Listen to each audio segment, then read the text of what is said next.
Hello friends, very good evening. एक बार फिर एक और सुंदर वीडियो के साथ मैं आप लोगों के बीच में उपस्थित हूं और आज हम लोग सीखेंगे सोनेट नंबर 127। इसे लिखा है विलियम शेक्सपियर ने इसे। और जहां तक इस सोनेट का संबंध है, as far as sonnet number 1 to 7 is concern, it was composed in 1590 and it was published in 1609 by Thomas Thorpe. Thomas Thorpe. As far as the sonnet is concerned, in the sonnet, William Shakespeare expresses the theme of beauty, and he tells that natural beauty is now being duplicated by people who are ugly, but try to make themselves beautiful through false means. आजकल लोग झूठे तरीके से अपने आप को सुंदर दिखाने का प्रयास करते हैं। तो आइए बिना देरी किए हुए हम लोग सीधा टेक्स्ट पर चलते हैं।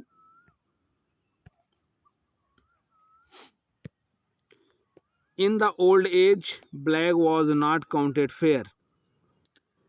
पुराने जमाने में काले लोगों की गणना फेयर में नहीं होती थी, यानी काले लोगों को सुंदर नहीं माना जाता था। अर्थात न तो उन्हें शारीरिक रूप से सुंदर माना जाता था। जब व्यक्ति काला है तो कितना सुंदर दिखेगा, वन कैन इमेजिन। और उनके रंग के आधार पर ही उनके गुणों को भी दरकिनार कर दिया जाता था और ये कहा जाता था कि ये व्यक्ति काला है इसलिए ये ईमानदार नहीं हो सकता। He is black, that's why he can't be honest. और if it were it bore, अगर मान लीजिए वो ईमानदार है भी, तो जानते हो नॉट ब्यूटीज नेम, उसको ब्यूटी का नाम नहीं दिया जाता था, यानी उसे सुंदर नाम नहीं दिया जा सकता था। अगर व्यक्ति काला है तो उसको सुंदर नाम तक नहीं दिया जाता था। लेकिन जानते हो, now is black beauty successive here. लेकिन आज जो ये काले लोग हैं ना, सुंदरता के उत्तराधिकारी हैं। यानी काले लोगों की गणना भी आज सुंदर लोगों में होती है। यानी समाज तेजी के साथ प्रोग्रेस कर रहा है, समाज तेजी के साथ आगे बढ़ रहा है। और ऐसे में अगर कोई व्यक्ति काला है तो इसका मतलब ये नहीं है कि आप उसे सुंदर नहीं कह सकते हैं। अगर कोई व्यक्ति काला है तो वो सुंदर हो सकता है। He can be beautiful and handsome. कैसे? सुंदर गुणों के द्वारा और इसके अलावा कॉस्मेटिक्स के द्वारा। And beauty slandered with bastard shame. और इसके अलावा सुंदरता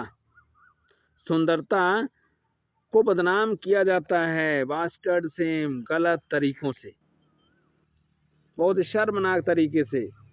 सुंदरता, जो रियल सुंदरता है, जो रियल ब्यूटी है, उसको बदनाम किया जाता है।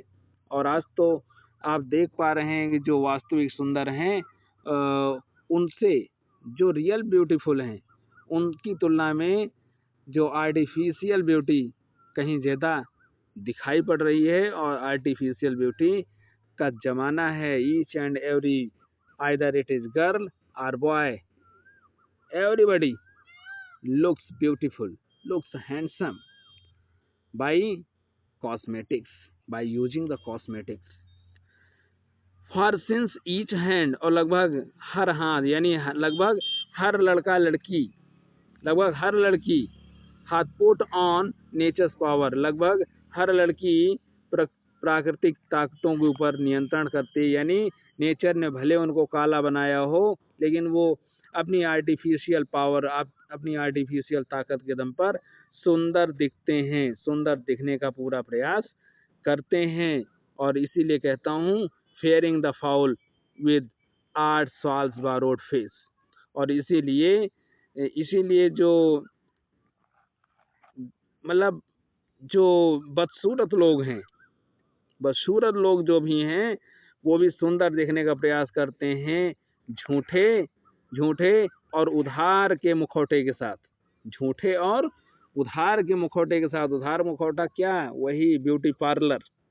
ब्यूटी पार्लर की ब्यूटी के दम पर जो बदसूरत लोग भी होते हैं वो भी अपने आप को बहुत ही खूबसूरत दिखाने का प्रयास करते हैं। बट लेकिन इज प्रोफेंड लेकिन is profaned if not lives in disgrace. लेकिन क्या है, अब एक तरह से जो सुंदरता है, क्या सुंदरता पूरी तरह से अपवित्र हो गई है। If not lives in disgrace, वो भले ही उसका किसी तरह का अपमान न हुआ हो, लेकिन फिर भी सुंदरता अपवित्र हो गई है। मतलब अब पहले होता क्या था कि जो वास्तविक सुंदर है उसको सुंदर माना जाता था, और अब ये नहीं पता चलता कि क्या ये वास्तविक सुंदर है या आर्टिफिशियल सुंदरता के सहारे सुंदर है। इस चीज़ को आप नहीं समझ सकते हैं, और लगभग हर लड़का और लड़की अपने आप को आर्टिफिशियल ब्यूटी के द्वारा सुंदर बनाने का प्रयास कर रहा है। इसीलिए सुंदर शब्द जो है वो कलंकित हो गया है। आप लोग समझ पा रहे होंगे मेरी बात को। और therefore my mistress eyes, और इसीलिए कौन?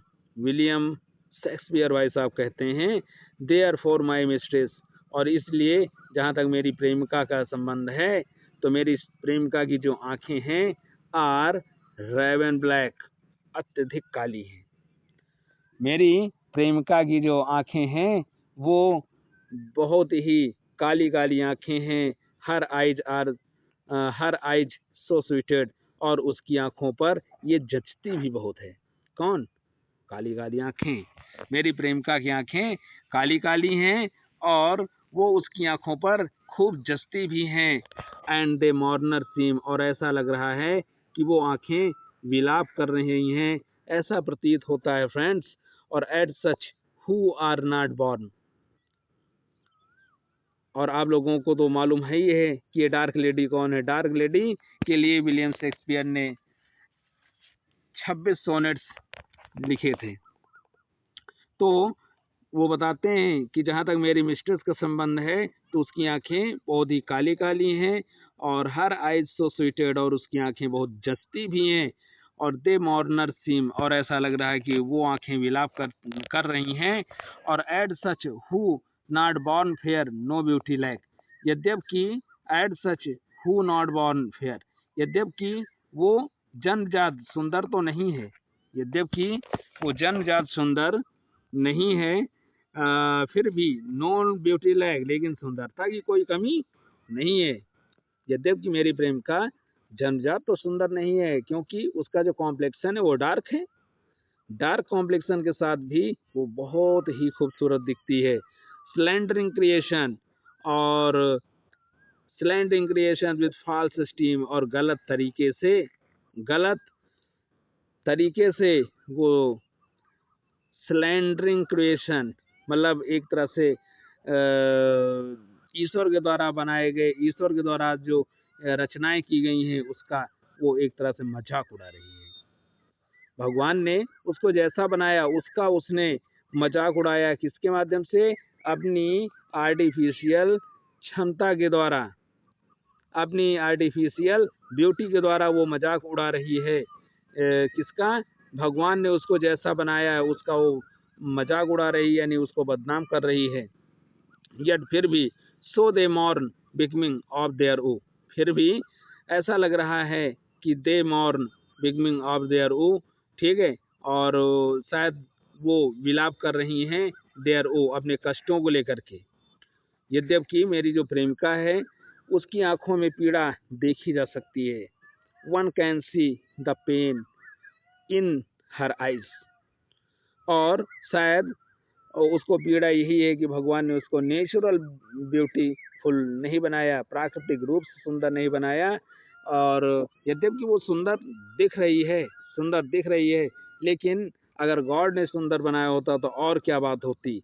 लेकिन दैट एवरी टंग सेज, और उसको उसके अंदर ये पीड़ा है, और यद्यप क्या है कि दैट एवरी टंग, और वो पीड़ा इस चीज की है कि लगभग हर व्यक्ति यही कहता है, क्या, ब्यूटी शुड लुक सो। लगभग हर व्यक्ति ये कहता है कि अगर व्यक्ति मतलब सुंदरता अगर है तो उसको दिखना भी चाहिए, ऐसा लगभग हर व्यक्ति का मानना है। ठीक है, तो कुल मिलाकर के यहाँ पर बताया गया कि आप ऐसे एज में जी रहे हैं जहाँ पर सुंदर ना होते हुए भी आप आर्टिफिशियल ताकत के द्वारा आप जो है एक तरह से कॉस्मेटिक पावर के द्वारा अपने आप को सुंदर बना सकते हैं, सुंदर दिखा सकते हैं, लेकिन और इस तरह से जो रियल ब्यूटी है उसको बदनाम करने का भी काम होता है। फ्रेंड्स, मुझे उम्मीद है कि ये हिंदी एक्सप्लेनेशन आप लोगों को समझ में आया होगा, और अगर अच्छा लगा है तो चैनल को ज़्यादा से ज़्यादा शेयर और लाइक करें, साथ ही साथ कमेंट भी करें। बहुत बहुत धन्यवाद।